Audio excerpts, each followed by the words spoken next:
Taekwon Cox is one of the most infamous gangsters to come out of Los Angeles. Cox, better known by his nickname Lil Fee, is a man who is both respected and feared. His story is one of violence, tragedy, and the devastating impact of gang affiliation. Born on December 1, 1965, in Los Angeles, California, Cox became a member of the Rolling 60s neighborhood Crips, one of the most prominent street gangs in Los Angeles. This video explores the life of Taekwon Cox, the crimes that led to his notoriety, and the broader context of gang violence that plagued Los Angeles during his time.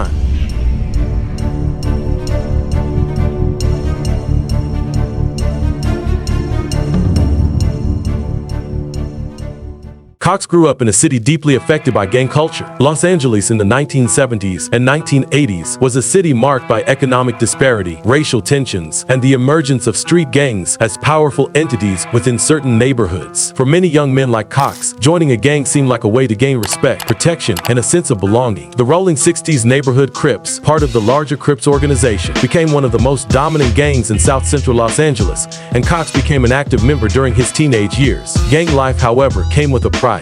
Members were often involved in illegal activities such as drug trafficking, robbery, and violence against rival gangs. For Cox, this life would eventually lead to a crime that would shock the entire nation. On August 31, 1984, a horrific crime took place that left a deep scar on the Los Angeles community. Two armed men entered the home of Deborah Alexander, the mother of former NFL player Kermit Alexander, and opened fire on the family. The attackers killed 4 people: Deborah, her daughter Dietra Alexander, and 2 young boys, Damon Bonner and Damani Garner Alexander. The murders were cold-blooded and senseless, leaving the community in shock and mourning. As the investigation unfolded, it became clear that the attack was a case of mistaken identity. The intended target was a rival gang member who lived just 2 doors away. Instead, the Alexander family, entirely uninvolved in gang activities, fell victim to this tragic mistake. The senselessness of the crime highlighted the devastating consequences of gang violence, where innocent lives are often caught in the crossfire. If you're enjoying this video, don't forget to hit that like and subscribe button. Cox, who was only 18 years old at the time, was identified as one of the gunmen involved in the murders. He, along with Horace Edwin Burns, a 20-year-old member of the Rolling 60s Crips, was arrested and charged in connection with the killings. Burns was said to have acted as a lookout during the crime. Additionally, 2 women, Lisa Brown and Ida Moore, were implicated as getaway drivers, while Darren Charles Williams was later identified as the second shooter. Cox's trial was highly publicized, given the brutal nature of the crime and the public's demand for justice. In 1986, he was found guilty of 4 counts of first-degree murder. The jury recommended the death penalty, and Cox was sentenced accordingly. He was sent to San Quentin State Prison, where he remains on death row to this day. So even after his incarceration, Cox's life continued to be marked by violence. In 1988, while on death row, he stabbed Stanley Tookie Williams, one of the co-founders of the Crips gang. This incident, which took place within the walls of San Quentin, underscored the persistent danger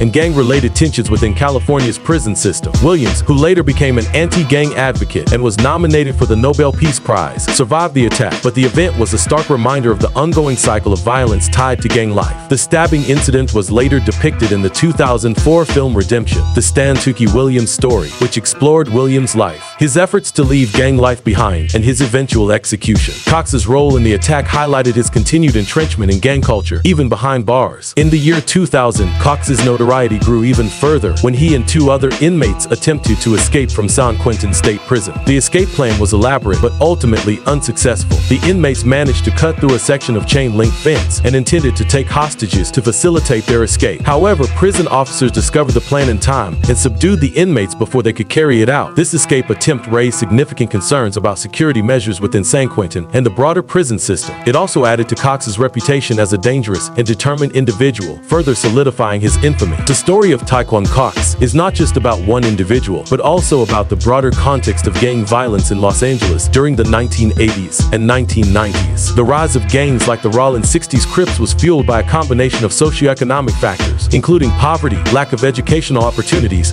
and systemic racism. For many young people in marginalized communities, joining a gang seemed like the only viable path to survival and success. However, the consequences of gang life were devastating. Turf wars between rival gangs often resulted in violence spilling over into the wider community, leading to the deaths of countless innocent people. Families were torn apart, and neighborhoods neighborhoods were left in fear. The Alexander family murders were a tragic example of how gang violence could destroy lives far beyond the intended targets. So the tragic murders committed by Cox and his associates have been referenced in various forms of media, shedding light on the harsh realities of gang life. Books like Leon Bing's Do or Die and Cody Monster Scott's autobiography Monster, the autobiography of an LA gang member, provide first-hand accounts of life within Los Angeles gangs. These works delve into the motivations, struggles, and consequences of gang involvement, offering a deeper understanding of why young people like Cox were drawn into this world. Films and documentaries have also explored the impact of gang violence in Los Angeles. While some portray the allure and fame of gang life, others focus on the devastating toll it takes on individuals and communities. The story of Tyquan Cox serves as a cautionary tale, illustrating the destructive power of gang culture and the long-lasting consequences of violent actions. Cox's case also raises important questions about the criminal justice system and its approach to addressing gang violence. While his conviction and death sentence were seen as justice for the Alexander family, they also highlight the limitations of a system that focuses primarily on punishment rather than prevention. Today, Cox remains on death row at San Quentin State Prison. His story is a stark reminder of the devastating impact of gang violence on individuals, families, and communities. The murders of the Alexander family continue to haunt those who remember the tragedy, serving as a painful example of how senseless violence can shatter lives. While Cox's actions have left a legacy of pain and loss, they also serve as a call to action. Addressing gang violence requires a multifaceted approach that includes law enforcement, community engagement, and social programs. By understanding the factors that drive young people like Cox into gangs, society can work towards solutions that prevent such tragedies in the future. The life of Tyquan Lil Fee Cox is a story of tragedy